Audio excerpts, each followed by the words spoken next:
మొత్తానికి నా 35 ఏళ్ల జీవిత ప్రయాణంలో అమ్మాయి నుంచి అబ్బాయి నుంచి అమ్మాయిగా, అమ్మాయి నుంచి అబ్బాయిగా, అబ్బాయి నుంచి తిరిగి అమ్మాయిగా, ఒక రైతుగా, ఒక కొడుకుగా, ఒక కూతురుగా, ఒక కోడలుగా, ఒక భార్యగా, ఒక ప్రేమికురాలిగా, ఒక స్నేహితుడిగా ఎవరికి ఎంత సహాయపడాలో అంత సహాయపడ్డాను. ఆహ్, ఫస్ట్ వారితో సోషల్‌గా, ఫైనాన్షియల్‌గా, ఫ్యామిలీ పరంగా దెబ్బతిన్నాను. సెకండ్ వాడితో ఫైనాన్షియల్‌గా దెబ్బతిన్నాను. థర్డ్ వాడైన అతను నన్ను ఫ్యామిలీ నుంచి, సొసైటీ నుంచి ఫైనాన్షియల్‌గా, ఫిజికల్‌గా, మెంటల్‌గా దెబ్బతీసినాడు.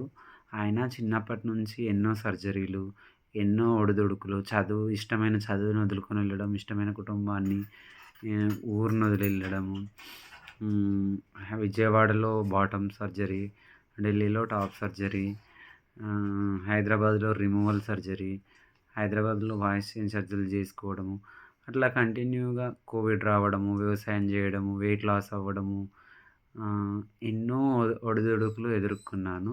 పొలిటీషియన్ నుంచి, పొలిటికల్ లీడర్స్ నుంచి, పోలీస్ డిపార్ట్మెంట్ నుంచి, లాయర్స్ నుంచి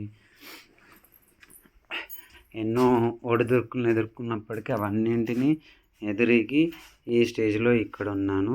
ఏదేమైనా అన్నీ తెలిసి నా గురించి అన్నీ తెలిసిన వాడే నన్ను మోసం చేయడం ఇది చాలా డైజెషన్ చేసుకోని విషయం. ఎందుకంటే నాకు ఏడ్చి ఏడ్చి కన్నీళ్ళు ఇనికిపోయినాయి. ఎందుకంటే పుట్టడం, పెరగడం, family story background, gender background, future AIIMS అన్నీ తెలుసు. వాళ్ళ గురించి అన్నీ తెలుసు.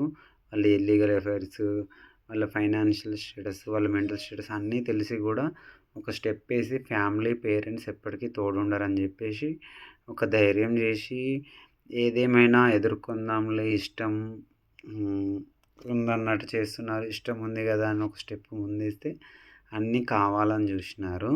అలాగే ఫ్యామిలీ కూడా పర్సన్‌కి ప్రియారిటీ ఇవ్వకుండా ప్రాపర్టీలకు ప్రియారిటీ ఇచ్చేసరికి నాకు కూడా నేను ఎంతవరకు నా స్ట్రెంత్ ఉందో అంతవరకు నేను ఫైట్ చేస్తున్నాను. ఎందుకంటే ముందు జనరేషన్‌లో కూడా ఇట్లాంటి సిచ్యువేషన్స్ అందరికీ వస్తూనే ఉంటాయి. నా కమ్యూనిటీలో అయినా కానీ, ఏ కమ్యూనిటీలోనైనా వస్తూనే ఉంటాయి. ఏదైనా కానీ ధైర్యంగా ముందుకెళ్ళడం గొప్ప. కానీ అన్నీ తెలిసి అంటే ఒక ఇల్లు కట్టుకునే విషయంలో, స్టడీ విషయంలో, జాబ్ విషయంలో, ఫ్యూచర్ విషయంలో, ఒక హనీమూన్ విషయంలో, పెళ్లి విషయంలో, పిల్లల విషయంలో అన్నింటి మీద వాళ్ళ అమ్మతోని కట్నాలు మాట్లాడిస్తూ వాళ్ళ ఇంటికి రమ్మని ఇబ్బంది పెట్టడం, పోలీస్ డిపార్ట్మెంట్ హెల్ప్ తీసుకోవడము, లీగల్‌గా హెల్ప్ తీసుకోవడం, వాళ్ళ ఫ్యామిలీ మెంబర్స్ కొందరు ఇండైరెక్ట్‌గా సపోర్ట్ చేయడము, వాళ్ళు నమ్మిన వాళ్ళు కొందరు ఇండైరెక్ట్‌గా సపోర్ట్ చేయడము. ఎవరేం చేసినా కూడా అక్కడ నీతి, నిజాయితీ అనేది ఉంటుంది. దేవుడు ఖచ్చితంగా దాన్ని గెలిపిస్తాడని నేను ఆశిస్తున్నాను.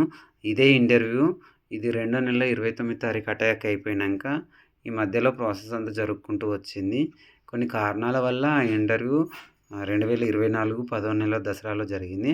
ఆ ఇంటర్వ్యూ తర్వాత అయ్యప్ప మాల వేసుకొని కాల్ చేసి చెప్పుతోని కొడతా, నా గురించి చెప్పి ఎందుకు బ్యాడ్ చేస్తున్నావు, జరిగింది ఏదో జరిగిపోయింది, ఇంత లోపల పెట్టుకొని ఎందుకు నటించినావు అంటే వాళ్ళు అనుకున్న ప్లాన్ వర్కౌట్ కాలేదని ఇప్పటికీ నన్నే బ్లేమ్ చేస్తున్నారు. వాళ్ళు తప్పు చేసినామని రియలైజ్ కాలేదు. ప్లస్ నేను నమ్మిన ప్రేమను నన్ను నమ్మించి నమ్మక ద్రోహం చేసిరని నేను రియలైజ్ అయినా. కానీ వాళ్ళు మాత్రం నేను కావాలని ఇంటెన్షనల్‌గా వాళ్ళని చీట్ చేశా అని వాళ్ళు అనుకుంటున్నారు. అది డెస్టినీ, యూనివర్స్ అనేది చూస్తది. ఇంకా దయచేసి అందరూ నా ఛానల్‌ని సబ్స్క్రైబ్ చేయండి, షేర్ చేయండి, లైక్ చేయండి, కామెంట్ చేయండి.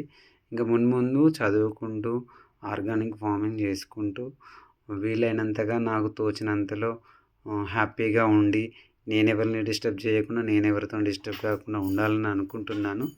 కానీ ఏదైనా తేడా మేడా వస్తే నేను దేనికి వెనకాడను. ఎందుకంటే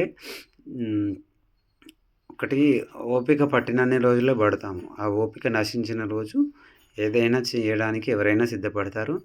అందులో నీతిగా, నిజాయితీగా ఉండే వాళ్ళకి ఇట్లాంటి కష్టాలు వస్తే మాత్రం అస్సలు ఊరుకోము. ఇప్పటికీ పేషెంట్‌గానే ఉంటున్నాను.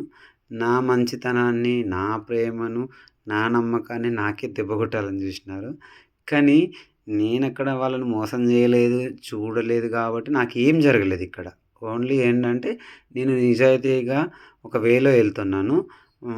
కాకపోతే అది సొసైటీకి, ఫ్యామిలీ మెంబర్స్‌కి కొంచెం నెగెటివ్‌గా అనిపించొచ్చు. కానీ వాళ్ళు నా ప్లేస్‌లోకొచ్చి ఆలోచించితే నేను జేసేది కరెక్టో, రాంగో వాళ్ళకి గూడా తెలుస్తది. ఏదో తెలిసో తెలవకో కొన్ని కొన్ని చిన్న చిన్న మిస్టేక్స్ అయ్యుంటాయి. కాకపోతే కావాలని ఒక మనిషి జీవితాన్ని, నమ్మకాన్ని, భవిష్యత్తును దెబ్బగొట్టాలని జూస్తున్నారు గదా! నిజంగా దేవుడు ఉంటాడు, ఉంటాడు, చూస్తాడు ఖచ్చితంగా.